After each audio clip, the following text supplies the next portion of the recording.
We Felona, unauza nini na nini hapa? Jamani, unaanza na salamu kwanza. Haya, okay, haina shida. Hapa nauza kuna ugali, kuna matembele, ugali na matembele, kuna wali yani pilau, pamoja na chipsi, alafu pia mishkaki ipo, pamoja na mayai, pamoja na tambi na kadhalika. Wewe unataka nikuletee nini?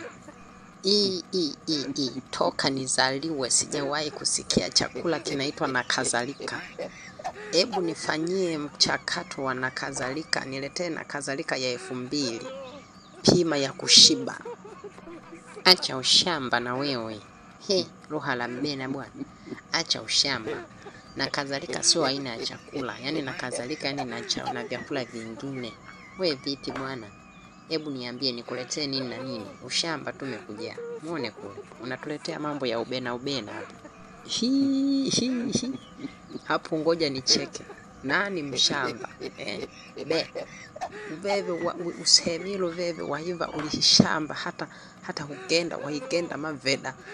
Unaenda shuleni unatembea maveda tu, alafu saizi unajifanya umesoma sijui ngali hoteli management sijui, alafu leo unajifanya unatuhudumia wateja kwa kiburi hapa.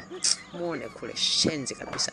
We, hebu nielekeze vizuri, nani mshamba? We sema utikiluvuli mbena, kwani uvuli Mswahili hapo au uli Msukuma? Au uli Muyao?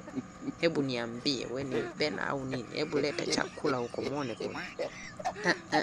Basi ngoja nikuletee. Haya, niambie au nikuletee wali au nikuletee pilau. Basi ngoja na kuongezea na nyama. Basi mambo yasiwe mengi, basi yaishie hapa. Jamani. Ala, shenji kabisa. Itile shangani. Ala. Kina uienjeliuha wilonga, mambo hayaeleweki hapa, afu nanichanganyia mafaili. Pesa ya kwangu alafu natumia kwa mapondo. Hebu wahi vedamue chapu niletee hapa. Ala.